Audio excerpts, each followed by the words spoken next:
Só girar o assunto rapidamente aqui, porque o Ministério Público Federal no Rio de Janeiro encaminhou um pedido para que o Supremo Tribunal Federal proíba a apreensão de crianças e adolescentes quando não há flagrantes de atos infracionais. Cabe agora à Procuradoria-Geral da República avaliar se entra com a ação na última instância do Poder Judiciário. A gente pediu para que o professor Frederico Afonso, que é mestre em Ciências Policiais de Segurança e Ordem Pública, criminalista e especialista em direitos humanos, para que ele pudesse vir até aqui via Zoom para conversar com a gente. O Frederico é membro da Comissão Permanente de Direitos Humanos da OAB e eu quero entender, em primeiro lugar, doutor, muito obrigado por ter aceitado o nosso convite, como é que é a tua avaliação sobre essa determinação, para a gente conversar a conversa. Paulo, bom dia, satisfação em estar de volta aqui ao Morning Show agora remotamente, bom dia a todos que nos assistem.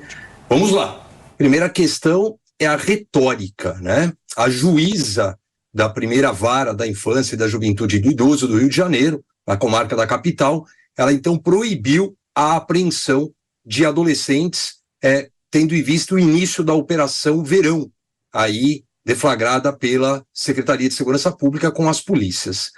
O que diz a legislação? Que você não pode realmente, eu vou usar o termo aqui, apreender, porque se trata de criança e adolescente. Então a gente fala em ato infracional e não em crime, e a gente não fala em prisão e fala apreensão. Então, o que ela proíbe? Ela proíbe apreender os adolescentes. Quando que os adolescentes podem ser apreendidos? Em caso de flagrante delito, aquele que está praticando, acaba de praticar, ou é encontrado logo após aí com as coisas, a gente chama da res furtiva, com as coisas do crime que acabam imputando a ele, ou por uma ordem judicial, um mandado judicial. A questão é a seguinte, na prática, você tem que enxergar a prática. Muitos adolescentes pegam, então, o ônibus para fazer o deslocamento de um ponto A para um ponto B e não pagam. E isso é crime, sob o ponto de vista do adulto, do maior de 18 anos, que está na parte final do artigo 176 do Código Penal. É crime. No caso dele, seria um ato infracional. Mas a pena máxima é de 2 meses de detenção. Então, não cabe o auto de prisão em flagrante delito. Ou seja, cabe o quê? É um crime de competência do Juizado Especial Criminal. Menos de 2 anos a pena. Então, ficou esse jogo de palavras. Mas como é que eu vou levar para a autoridade policial para que ela elabore o que a gente chama de termo circunstanciado? Não tem como, ela proibiu. Aí a decisão dela foi revogada pelo presidente do Tribunal de Justiça do Rio de Janeiro, já a pedido, inclusive, da própria prefeitura e do próprio governador Cláudio Castro. A questão é, eu posso prender, usando um termo aqui do dia a dia, alguém para averiguação? Jamais. Desde a Constituição de 88, eu só tenho a prisão, ou no caso aqui dos menores, a apreensão. Mas como é que eu sei que é ou não é flagrante? É a autoridade policial que vai dizer. E para ela dizer, eu tenho que levar. Então, você tem que trazer ali a prática da polícia preventiva. Eu retiro o autor do ato infracional, porque ao ser revistado, ele está lá, por exemplo, de bermuda, chinelo, sem camisa, não tem carteira, não vai pagar. Então não vai pagar, mesmo que o trajeto tenha sido curto, ele está praticando o crime. No caso de adolescente, o ato infracional. E ele tem que ser levado, então, à presença da autoridade policial. Ele não vai ficar preso, mas ele é preso ali em flagrante, apreendido em flagrante, leva-se à autoridade e lá ele vai ser liberado aí perante a presença dos seus pais ou responsáveis. Então você tem um jogo de palavras muito forte, né? Os especialistas de segurança apontam que é uma medida preventiva, porque, sem generalizar, há muitos casos desta reunião de adolescentes no ônibus para a prática de arrastão, principalmente na praia de Copacabana. Nosso time, vou começar pelo Nelsinho Kobayashi. Doutor Frederico, um prazer falar com você, bom dia. A minha pergunta é se questões como essas não podem reacender, em especial nesse tempo que a gente está falando muito sobre segurança pública, se isso não pode reacender a discussão para a redução da maioridade penal, se isso não pode voltar à pauta novamente, é a sua avaliação. Olha, inicialmente, eu sou totalmente contra a redução da idade penal por uma série de questões já escrevi isso a respeito. Ela não funciona, ela não vai fazer prevenção geral. Ali, no círculo do crime, quando tiver num preparo para alguma questão, não vai justamente falar assim, olha, agora eu tenho uma punição para os maiores de 16 anos, você que tem ali 16 anos, você então vai ficar de fora aqui dessa nossa ação criminosa. Eu penso que a redução da idade criminal, ela não vai resolver em absolutamente nada. O que não tem cabimento, já que eu menciono a Operação Verão do Rio de Janeiro, eu vou mencionar então a Operação Verão iniciada ontem aqui no estado de São Paulo. O nosso secretário de Segurança, o Guilherme Derrite, ele lembrou uma questão que poucas autoridades têm a coragem de falar isso. Ele falou, como pode você prender ou apreender 10, 12, 15 vezes a mesma pessoa, né? Ele até sugere a mudança ali da forma como a audiência de custódia hoje ela é executada na prática. Como pode aquela pessoa que estava praticando furto qualificado, que é um tipo penal muito leve quando você olha do que eu vou falar, explosão a um caixa eletrônico, então o cara está portando, por exemplo, um fuzil, como pode essa pessoa ser presa e sair no dia seguinte na audiência de custódia? Então você tem um colapso aqui na legislação processual penal, né? No despacho da juíza, ela fala que medidas como essa, desta apreensão ao centro de acolhimentos lá ou às autoridades policiais competentes, que isso pode estimular a criação de grupos de justiceiros. Isso está no despacho dela. Eu entendo que é justamente ao contrário. Quando você inibe a polícia de fazer ali a prática preventiva dela, que é determinada pela lei maior do país, que é a Constituição Federal, você acaba dando margem do pensamento assim, já que a polícia não pode agir, vamos agir nós, como está acontecendo hoje no Rio de Janeiro. Infelizmente, né, doutor? Júlia Luci, vou passar a palavra para você. É perfeita essa preocupação, né, do doutor, porque se o Estado não pode agir de uma forma a evitar que alguns crimes aconteçam, não pode agir previamente, e a gente tem a polícia muito bem preparada, que faz ali uma investigação, que coloca policiais à paisana, que fica observando movimentos. Se nós, cidadãos que não somos da polícia, a gente já consegue observar algumas situações suspeitas e tentar fugir delas, imagine se a polícia não tem uma capacidade ainda melhor que a nossa. Então, não possibilitar a apreensão de adolescentes em casos que não seja de flagrante é o mesmo que dizer o seguinte, olha, é necessário acontecer uma tragédia para depois o Estado agir. E aí qual é o recado que a polícia recebe, principalmente os policiais? Olha, eu prefiro então não fazer nada.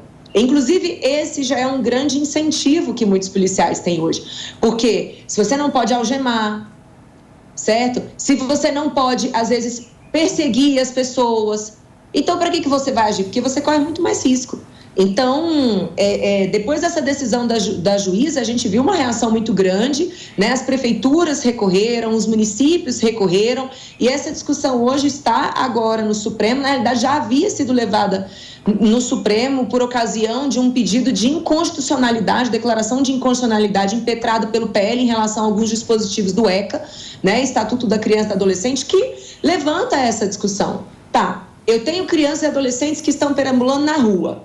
Isso é algo que o Estado tem que fechar os olhos? Ou isso atenta, a omissão do Estado, por exemplo, atenta contra os dispositivos do ECA, que determina, por exemplo, que a criança tem que estar na escola, né? Eu acho que o doutor pode responder essa pergunta, mas, assim, na minha opinião, assim, como uma mulher, né, que quer continuar andando na rua, eu acho bastante preocupante essa decisão de não poder fazer o recolhimento de crianças e adolescentes, a não ser que seja em caso de flagrante. A questão, Julia, ela está longe de ser fácil de ser resolvida. Quando você fala em criança e adolescente, você tem que imaginar o princípio da proteção integral. Nós estamos lidando com um ser humano incompleto sob o ponto de vista fisiológico, né? Nós estamos lidando com uma pessoa ali vulnerável em todos os sentidos, sem você olhar para o lado A ou para o lado B. Você pega uma criança ou um adolescente, ele é vulnerável por si só, ele é vulnerável já na questão etária. E ele precisa da proteção do Estado.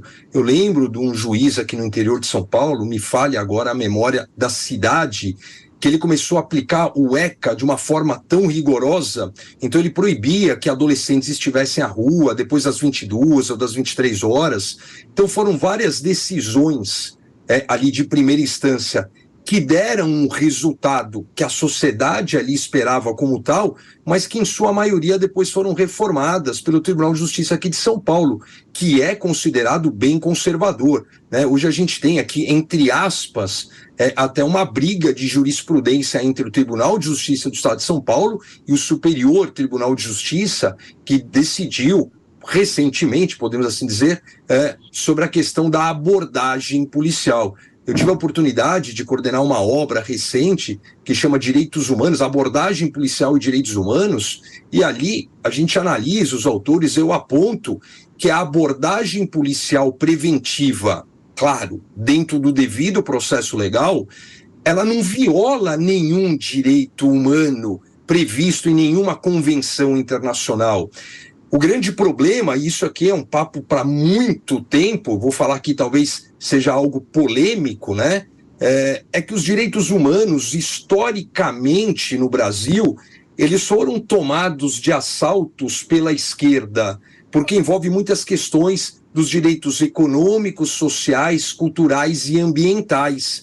Mas você tem que trazer a questão técnica. O que viola quando você faz uma abordagem num ônibus, com, por exemplo, 7, 8 adolescentes, todos sem uma carteira de identificação, ali que ele possa, olha, eu estou com a carteira e esqueci o dinheiro, porque se ele esquece a carteira em casa, a gente pode até falar que o ato é atípico, mas ele não tem um documento, ele não é obrigado a obrigação de se identificar por documento é para aquele que dirige. Então ele não tem a obrigação de estar ali com uma carteira de identificação, mas ele tem a obrigação de estar com dinheiro.